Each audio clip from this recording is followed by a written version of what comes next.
The B-17 was called the Flying Fortress, but by 1943, too many weren't coming home. Engines shredded by flak, wings held together by threads of molten metal, crews praying inside planes that should have fallen out of the sky 50 miles ago. And yet, some of these dying bombers kept returning, limping across the channel, collapsing onto English runways like ghosts refusing to die. Pilots swore something was saving them, a hidden hand, but nobody knew the truth. Not the commanders, not the engineers, not even the crews whose lives depended on it. The secret belonged to one man, a ground mechanic who worked in the mud, in the cold, with no rank and no recognition. A man who, after watching too many boys vanish into the clouds, decided to break the rules, defy the system, and use a forbidden trick that could have sent him to prison, yet ended up saving hundreds of lives. This is his story. England, 1943.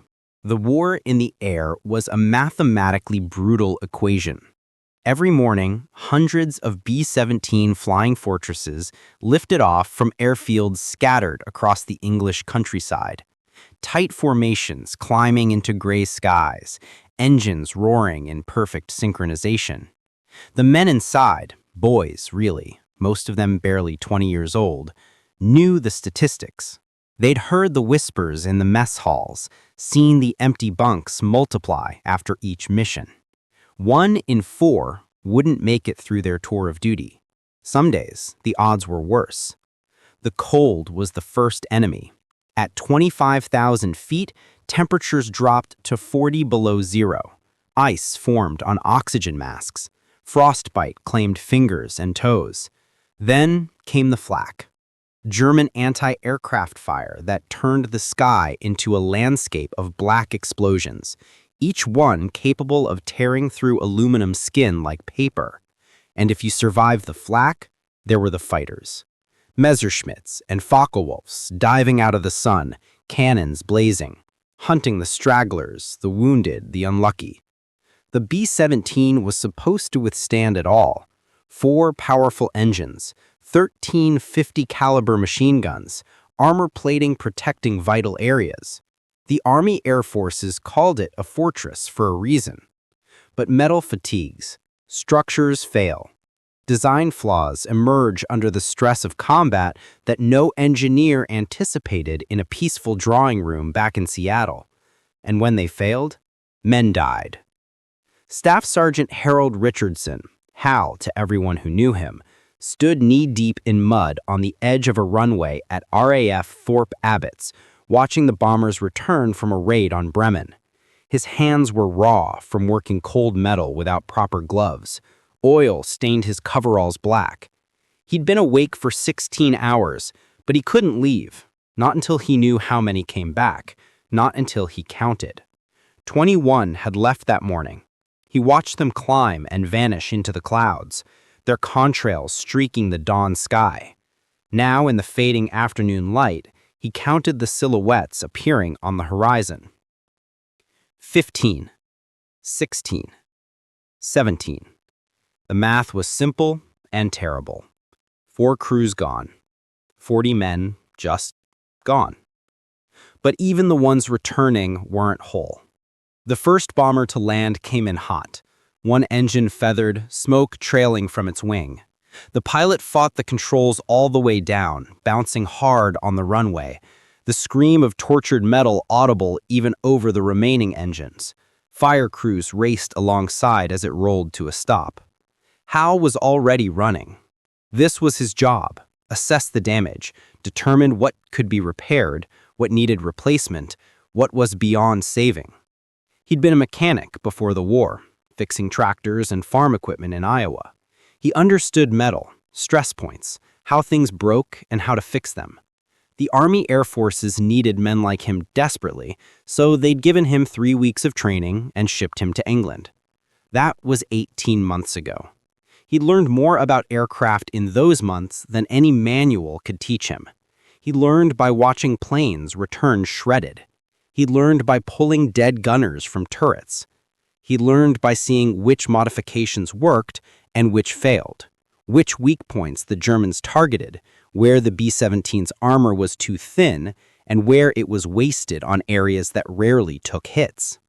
He learned that the official technical manuals, written by engineers who'd never seen combat, sometimes missed crucial details that only revealed themselves at 25,000 feet over hostile territory. The bomber that had just landed looked like it had flown through hell. Flak holes pockmarked the fuselage. You could count over 200 punctures in the aluminum skin. The tail section was shredded, horizontal stabilizer barely attached. But it was the right wing that made Hal's stomach drop. A massive hole torn through the outer section, structural spars visible, fuel streaming from a ruptured tank. And yet the wing hadn't folded. Somehow, impossibly, it had held together long enough to bring 9 men home. The pilot climbed down, legs shaking, face pale beneath his oxygen mask tan lines. He couldn't have been more than 22.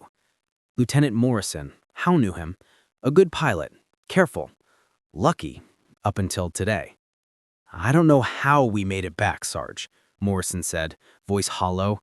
"We took a direct hit over the target. I felt the whole aircraft shudder. Thought we were going down. But she held together. Just held together." Hal nodded, said something reassuring, then climbed up to inspect the damage more closely. He'd seen hundreds of damaged aircraft. This one should not have been able to fly. The structural damage to that wing should have caused catastrophic failure. And yet here it was, parked on English soil, crew alive. Why? He ran his hand along a damaged spar, feeling the stress fractures, the way the metal had bent but not broken. Something had distributed the load differently than it should have. Something in the design or the construction had created just enough redundancy, just enough strength to give these men one more chance. But not every crew got that chance. As the sun set that evening, Hal walked through the hard stand where the bombers were parked for maintenance. Each aircraft had a name painted on its nose: Lucky Lady, Memphis Belle, Smokey Joe, Hell's Angel, alongside rows of little bombs marking completed missions and swastikas marking enemy fighters shot down. But increasingly, there were empty hard stands, spaces where familiar aircraft used to sit, ghosts in the gathering darkness. He stopped at one empty space. Just 2 days ago, a B-17 called Irish Luck had been parked here. He'd known that crew well. The pilot, Captain Eddie Sullivan, was from Boston. The bombardier, a kid named Rossi, collected jazz records and talked endlessly about opening a music shop after the war. The waist gunner, Thompson, had been married 3 weeks before shipping overseas and carried his wife's photograph in his helmet. They'd gone down over the North Sea. No parachute spotted. Radio went dead mid-transmission. Just gone. 9 more names for the casualty lists. 9 more letters stamped, "We regret to inform you." Hal had inspected Irish Luck the night before that mission. He'd found stress fractures in the control cable routing system, not severe enough to ground the aircraft by regulations, but enough to worry him. He'd reported it to the engineering officer, a by-the-book captain who'd checked the manual and declared it within acceptable tolerances. The mission proceeded as scheduled. Now those men were at the bottom of the North Sea, and Hal couldn't stop thinking, what if I'd done more? What if I'd insisted? What if I'd fixed it anyway? Regulations be damned. He'd been raised to follow rules, to trust the chain of command, to believe the engineers and officers knew better than a farm kid from Iowa. But rules were written by people far from the war. Officers made decisions from heated offices. Engineers designed aircraft on drawing boards, not while dodging flak at 25,000 feet. And men were dying because of the gap between theory and reality. That night, Hal couldn't sleep. He lay in his bunk in the drafty Quonset hut he shared with 30 other ground crew, listening to the wind rattle the corrugated metal walls, and he made a decision. A dangerous decision. A decision that could get him court-martialed. He was going to start fixing things the manual said were fine. Over the next week, Hal began to see patterns, not just in the damage, but in which aircraft survived catastrophic hits and which didn't. He started keeping unofficial notes, sketching diagrams in a battered notebook he kept in his coverall pocket. Flak damage to the control surface attachment points, hydraulic line vulnerabilities, weak points in the wing spar reinforcement where even minor damage could cascade into structural failure. But one pattern stood out above all others: the fuel transfer valve housing in the wing root. It was a small component, barely mentioned in the technical manuals. Its job was to regulate fuel flow between the main tanks and the reserve tanks, ensuring proper weight distribution and preventing vapor lock at high altitude. The engineers had placed it in the wing root, the junction where the wing met the fuselage, because that location provided easy access for maintenance and was supposedly protected by the wing structure. Except it wasn't protected. Not really. German flak crews and fighter pilots had learned to target that exact area because it was a natural weak point. And when fragments penetrated the thin aluminum skin and struck the valve housing, the results were catastrophic. Fuel lines ruptured, fire started, or worse, the valve assembly would shatter, sending metal fragments into the fuel system, leading to engine failures or explosions. Hal had seen it happen 5 times in the past 3 months. 5 bombers had gone down with damage to that specific area, 5 crews lost. The solution seemed obvious: reinforce the valve housing with additional armor plating. But there was a problem. The technical manual explicitly stated that no modifications to the fuel system were permitted without engineering approval. Any changes had to go through official channels, submitted to the Modification Review Board, tested, analyzed, approved by committees in London and Wright Field back in Ohio. A process that could take 6 months or longer. Hal didn't have 6 months. Men were dying now, this week, tomorrow. He found himself drawn to a specific B-17, tail number 4231507, nicknamed Angel's Luck by its crew. The pilot was Lieutenant James Cartwright, a lanky kid from Texas with an easy smile and a habit of treating his ground crew like family. His co-pilot, Lieutenant Foster, was quieter but competent. The crew was a mix of personalities. There was Rodriguez, the navigator who could plot a course through flak fields with uncanny precision; Kowalski, the top turret gunner who'd been a boxer before the war; Jackson, the radio operator who wrote letters to his mother in Alabama every single night; and 7 others, each one a universe of hopes and fears and memories compressed into a 25-year-old body wearing a sheepskin flying jacket. Hal had come to know these men over dozens of pre-flight inspections, post-mission debriefs, casual conversations while refueling or reloading ammunition. They trusted him. When Lieutenant Cartwright asked if Angel's Luck was ready to fly, he believed Hal's answer completely. That trust weighed on him like lead. One morning in early March, Angel's Luck returned from a mission to Schweinfurt, the ball-bearing factories deep in Germany that were heavily defended. The bomber had been hit hard. Flak had torn through the nose, killing the bombardier instantly. The number 3 engine was gone, propeller windmilling uselessly. Hydraulic fluid streamed from torn lines. The tail section looked like Swiss cheese. But the crew was alive. Barely. They'd fought their way back across 400 miles of hostile territory on 3 engines, nursed a dying aircraft through German fighter attacks, and somehow landed with no brakes and a flat tire. Hal watched Cartwright climb down from the pilot's seat, hands trembling, face gray with exhaustion and shock. The rest of the crew emerged slowly, helping each other, moving like old men. The body of the bombardier, a kid named Stevens, who'd been engaged to a girl back in Oregon, was carried out on the stretcher, covered with a tarp. Cartwright stood beside Hal as they both stared at the damaged bomber. Neither spoke for a long moment. Then the pilot said quietly, "She almost didn't make it, Hal. We took a hit right in the wing root. I felt something give, thought we were going to lose the whole wing. But she held together, just barely." Hal climbed up to inspect the damage, and his blood went cold. A flak fragment had struck within inches of the fuel transfer valve housing. By sheer luck, by millimeters, it had missed the vulnerable component. But next time, they might not be so lucky. Next time, all 10 men would die. That night, long after everyone else had gone to sleep or to the pubs in the nearby village, Hal returned to the hard stand where Angel's Luck sat in the darkness. He brought tools. Extra aluminum plates scavenged from a damaged aircraft that would never fly again, rivets, a portable work light that he shielded carefully so it wouldn't draw attention, and he began to work. The modification was simple in concept but required precision in execution. He fabricated a small armored shroud, barely 3 pounds of extra weight, that fit around the fuel transfer valve housing.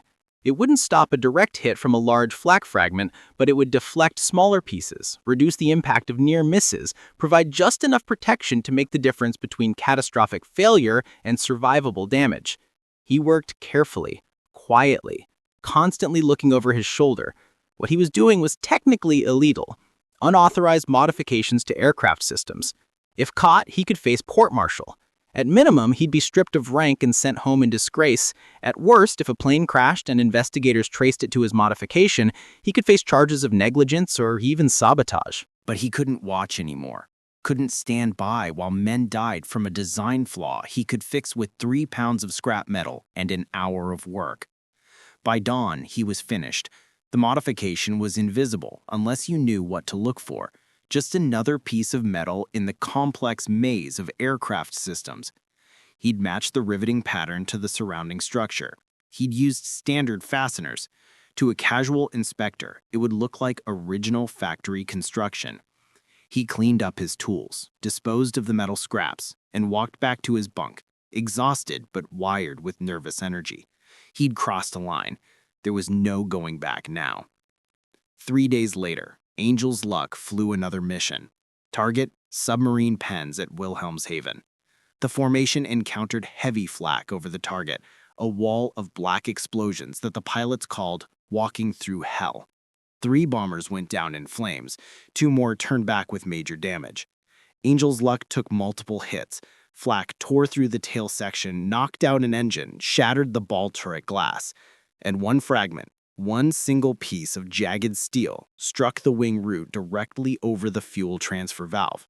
Hal was pacing the runway when they returned, counting aircraft, holding his breath. 17 had left, 14 came back, 15. Then, just when he'd given up hope, a 16th appeared, trailing smoke, flying low and slow. Angel's Luck. The landing was rough. Cartwright had almost no hydraulic pressure for the brakes, but they were down. They were alive. Hal ran to the aircraft before it had fully stopped rolling. The crew was climbing out, shaken but intact. Kowalski had a cut on his forehead. Jackson's hands were trembling so badly he couldn't light his cigarette.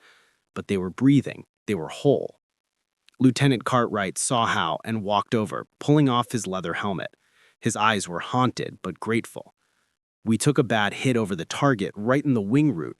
I heard the impact, felt the shudder. I thought—" He stopped, swallowed hard. "I thought that was it. But the fuel system kept working. No fire, no explosion. I don't know how, but we stayed in the air." Hal just nodded, not trusting himself to speak. He waited until the crew had been debriefed, until the hard stand was quiet, and then he climbed up to inspect the damage. There it was. A flak fragment the size of his fist had struck directly on the armored shroud he'd installed. The metal was dented, partially torn, but it had held. The fragment had been deflected just enough to miss the fuel transfer valve housing. Instead of rupturing fuel lines and triggering an explosion, the damage was superficial. His forbidden modification had just saved 10 lives, but Hal couldn't tell anyone, couldn't celebrate, couldn't even acknowledge what he'd done. Instead, he filed a routine damage report, noting impact damage to the wing root structure, recommended repairs, standard procedure. And then, in the darkness of the hangar, using scrap metal and salvage parts, he began fabricating more armored shrouds. Over the next month, Hal worked in secret. He identified 8 other B-17s in the squadron that he serviced regularly, aircraft whose crews he knew, whose pilots trusted him. One by one, during the night shifts or early morning hours when the flight line was quiet, he installed his forbidden modification. It wasn't easy. Every installation had to be perfect, invisible to casual inspection, done without arousing suspicion. He developed a cover story, routine inspection of fuel system components, that explained why he was spending extra time on particular aircraft. He varied his pattern, never modifying 2 planes in a row, spacing the installations out over weeks. The stress was enormous. Every time an engineering officer walked past, every time a quality control inspector approached, Hal felt his heart hammer in his chest. Discovery meant the end of his career, possibly prison. But not acting meant more empty bunks, more folded flags, more telegrams beginning with, "We regret to inform you." The mathematics of conscience left him no choice. And then something remarkable began to happen. The aircraft he'd modified started coming back. Not just returning, surviving damage that should have been fatal. A B-17 called Texas Rose took 3 flak hits to the wing root over Hamburg, made it back. A bomber named Ruthless suffered a direct hit that should have severed fuel lines, landed safely.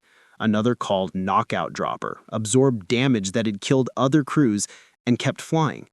The survival rate for the aircraft Howe maintained began to diverge from the squadron average. Not dramatically, not enough to draw immediate attention, but enough that pilots started requesting those specific aircraft. Word spread quietly. Fly Howe's planes, and you had a better chance of coming home. Lieutenant Cartwright noticed. After a particularly brutal mission to Berlin, he pulled Hal aside in the hangar. The pilot studied him for a long moment, eyes searching. Then he said quietly, "I don't know what you're doing differently, Hal. I don't know if it's how you maintain the engines or how you check the systems or just dumb luck. But the guys are saying your planes fly different, tougher, like they want us to survive." Hal kept his face neutral. "Just doing my job, Lieutenant, making sure everything's by the book." Cartwright nodded slowly, but something in his expression suggested he suspected there was more to the story. "Well, whatever you're doing, keep doing it, please." For weeks, Hal's secret held, but the pattern couldn't stay hidden forever. Statistical anomalies eventually draw attention, and the survival rates were becoming impossible to ignore. It started with a casual conversation in the engineering office. Captain Brennan, the squadron engineering officer, was reviewing maintenance logs when he noticed something odd. "Richardson's aircraft are flying more missions between major overhauls," he mentioned to his deputy, "and their battle damage seems less severe." The deputy shrugged. Maybe he's just thorough, good mechanic. But Brennan was meticulous, and the pattern nagged at him. He began comparing damage reports across the squadron. The data was striking. Aircraft maintained by Hal Richardson had a 23% lower rate of catastrophic fuel system failures compared to the squadron average. For combat operations, that was a massive statistical deviation. Brennan ordered a detailed inspection of one of Hal's aircraft, a bomber called Liberty Run, that had just returned from its 20th mission. The inspector was supposed to check for fatigue cracks and worn components, standard procedure. But he found something else. An unauthorized armored shroud around the fuel transfer valve housing. The inspector's report landed on Brennan's desk the next morning. He read it twice, face hardening with each word. Unauthorized modification, non-standard installation, violation of engineering protocols. This was serious. Exactly the kind of freelance mechanic work that could compromise aircraft safety and invalidate Army Air Force's certifications. But Brennan was also smart enough to wonder why a mechanic would risk court-martial to install extra armor in a vulnerable location. So before taking official action, he ordered inspections of 3 other aircraft in Hal's roster. All 3 had the same modification. All 3 had survived direct hits to that area. All 3 crews were alive. Brennan sat in his office that evening staring at the reports, wrestling with a decision. By regulation, he should immediately ground all modified aircraft, file charges against Richardson, and report the unauthorized changes up the chain of command. This was a clear violation, open and shut. But those modifications had saved lives. The data was undeniable. The forbidden trick that should have gotten Richardson court-martialed had kept dozens of men alive. The next morning, Brennan called Hal into his office. Hal walked in expecting the worst. Arrest, charges, the end of everything. He stood at attention, back rigid, face expressionless. Brennan didn't waste time. "I know what you're doing, Richardson. The fuel transfer valve reinforcement. How many aircraft have you modified?" "No point in lying now." 8, sir. Without authorization, without engineering approval, without filing modification reports." "Yes, sir." Brennan leaned back in his chair, studying him. You understand this is grounds for court-martial, that you could face serious charges. Yes, sir. Then why did you do it? Hal met his eyes. Because men were dying, sir. Because I watched 5 bombers go down with hits to that exact location. Because the technical manual says it's protected, but it's not. Because... He stopped, choosing his words carefully. Because I couldn't watch anymore, sir. I couldn't stand by and do nothing. Silence filled the office. Outside, engines roared as a bomber taxied past. Finally, Brennan spoke, voice quiet. Show me the modification. In detail. I want to understand exactly what you did and why it works. For the next hour, Hal explained. He showed his notes, his sketches, his analysis of damage patterns. He explained the vulnerability in the original design, how the valve housing was exposed to fragment strikes from below, how a minimal amount of additional armor could deflect impacts without significantly affecting weight or performance. He walked Brennan through each installation, describing the fabrication process, the integration with existing structures, the testing he had done to ensure the modification didn't interfere with fuel system operation. Brennan listened, asking technical questions, probing for weaknesses in the design or installation. He was an experienced engineer. He'd helped design bomber modifications before the war, and he recognized competent work when he saw it. When Hal finished, Brennan sat back and was quiet for a long time. Then he said, "This should have gone through official channels. Should have been tested, analyzed, approved. That's how the system is supposed to work." "Yes, sir. But the system takes months, years sometimes, and men are dying now." "Yes, sir." Another long silence. Then Brennan made a decision that would quietly change the course of the air war. "I'm going to send your modification up the chain. I'm going to recommend it be officially tested and, if it proves out, incorporated into standard maintenance procedures for all B-17s. But," he fixed Hal with a hard stare, "you will not install any more unauthorized modifications. You will not make any changes to aircraft systems without my explicit approval. And if anyone asks, you came to me with this idea 3 weeks ago, and I authorized limited field testing. Understood?" Hal understood perfectly.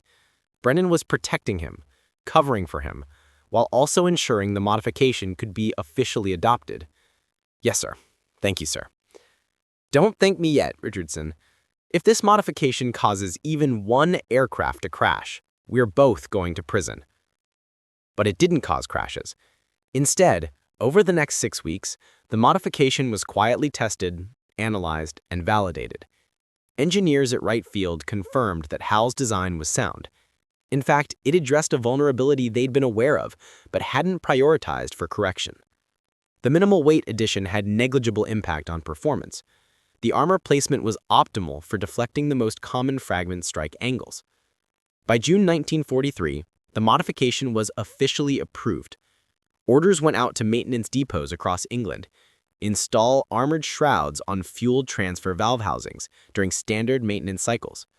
The change was described in dry technical language, buried in a routine modification bulletin, credited to field maintenance observations.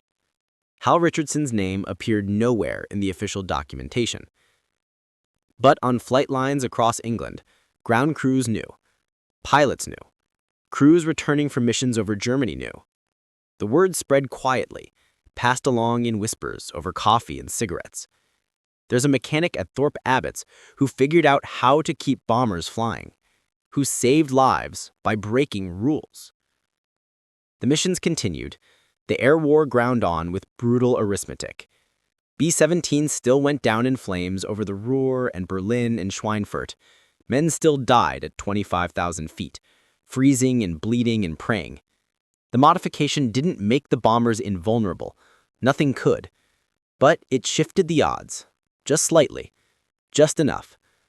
Over the next year, Hal watched hundreds of bombers return with damage to the wing root area that would have been catastrophic before his modification. Some landed with massive holes torn through the armored shroud, the metal twisted and shredded, but the fuel system intact. Others came back with fragments embedded in the extra armor, deflected just enough to miss vital components. He never kept count, didn't dare quantify how many lives his forbidden trick had saved. But he saw the faces. Cartwright and his crew completing their tour and going home to Texas. Kowalski surviving his 25th mission and getting reassigned to training duty. Jackson, the radio operator, who wrote his mother every night, making it back to Alabama in one piece. And he saw the empty bunks too. The modification wasn't magic. It couldn't stop direct hits from large-caliber flak, couldn't prevent fighters from setting fuel tanks ablaze, couldn't bring back the bombers that simply vanished into clouds and never returned.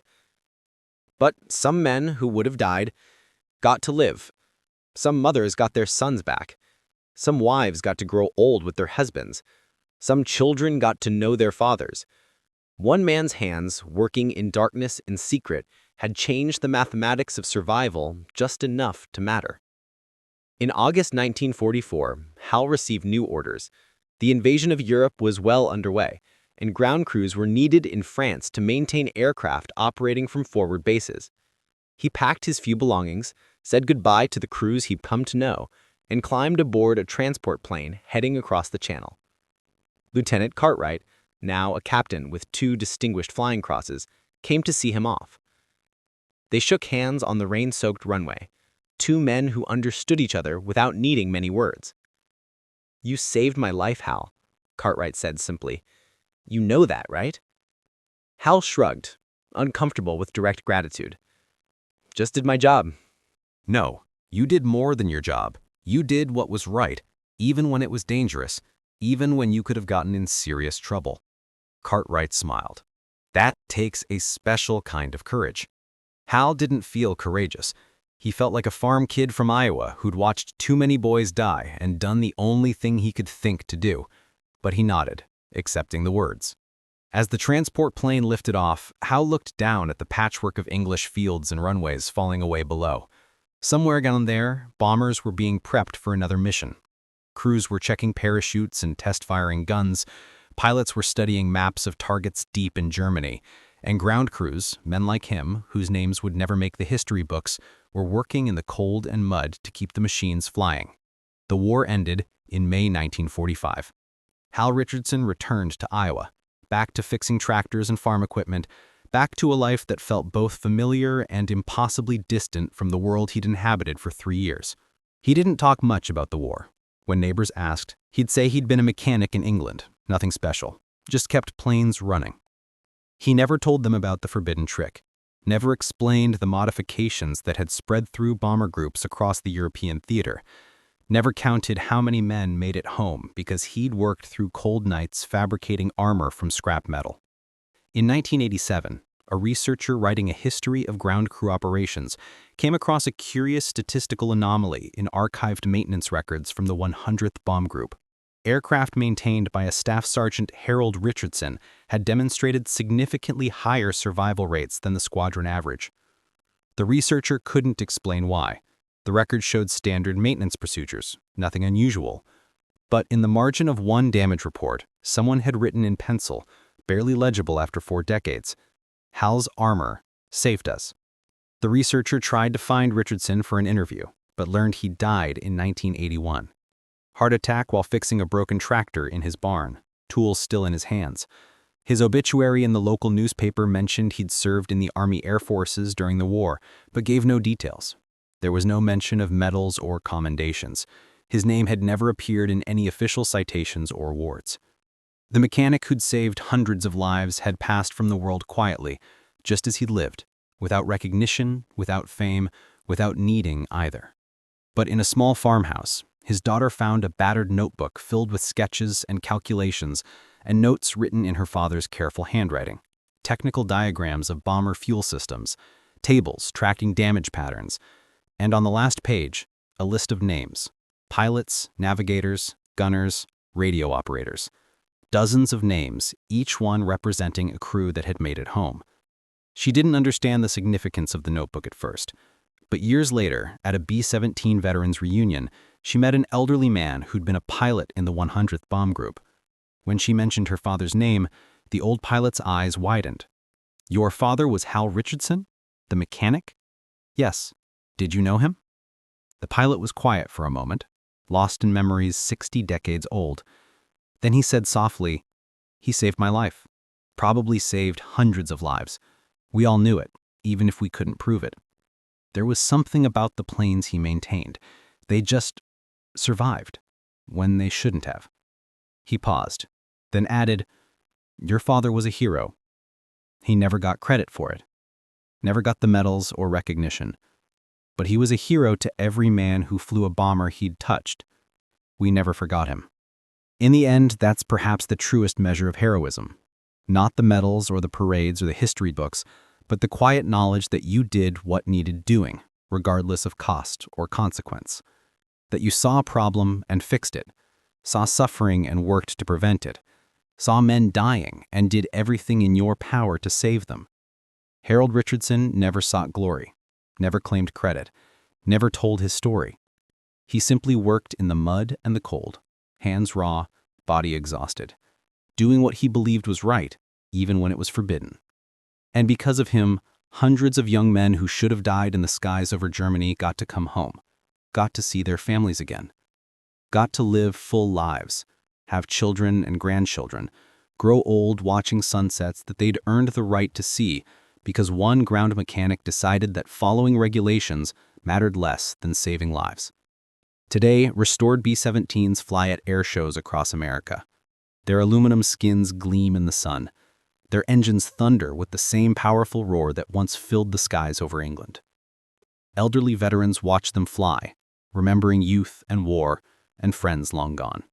And if you look carefully at these restored aircraft, maintained by modern mechanics who study wartime technical manuals and modification bulletins, you'll find small armored shrouds protecting fuel transfer valve housings in the wing roots. Standard equipment now. Officially approved. Part of the design. Nobody remembers it started with a farm kid from Iowa who broke the rules to save lives. But the metal remembers. The structures remember. The aircraft remember. And somewhere in the machinery of history, in the invisible spaces between what's recorded and what's true, Harold Richardson's forbidden trick continues its work, keeping people alive, defying the odds, turning certain death into possible survival. One man, one modification, hundreds of lives. That is the mathematics of quiet heroism. That is the legacy of those who serve in darkness and never seek the light. That is the story of how war is truly won. Not just by generals and aces and grand strategies, but by ordinary people doing extraordinary things, simply because it's what needs to be done. The B-17 was called the Flying Fortress, but the real fortress wasn't the metal, or the guns, or the armor plating. It was the men like Hal Richardson who stood between their fellow soldiers and death, using nothing but skill and courage and stubborn refusal to accept that some losses were inevitable. In a war of millions, sometimes the greatest hero is the one nobody notices, until it's too late to say thank you. But perhaps the thanks are in the living, in the children and grandchildren of men who came home because a mechanic worked through the night, in the countless small moments, birthday parties and wedding dances and quiet evenings watching sunsets, that exist only because one man decided that rules mattered less than lives. That is Harold Richardson's legacy, not written in official histories, not commemorated with monuments or medals, but alive in every heartbeat of every descendant of every crew member who survived because of him. And in the end, that's worth more than all the recognition in the world.